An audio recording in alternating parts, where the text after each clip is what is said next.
Okay, you can see this job here was actually insulated with cellulose before, and that's the old cellulose a bit just sitting there, right? And but see how thin it is here? So just in here, right, so this is underneath here. This is how thin the product is just here. It's just literally that thick. So 20 millimeters or something, right? There's none on that at all, right? Okay. And if you've got any gaps in the product, it's going to ruin the job. Whereas we're pumping in over the top of that and just adding a heap more thickness to that, and filling the bays up. So that's the whole point. This bay here is full, right?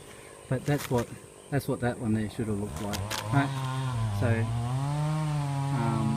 1% gaps in your job is going to ruin your efficiency by 30%. Okay? And 5% gaps ruins your efficiency by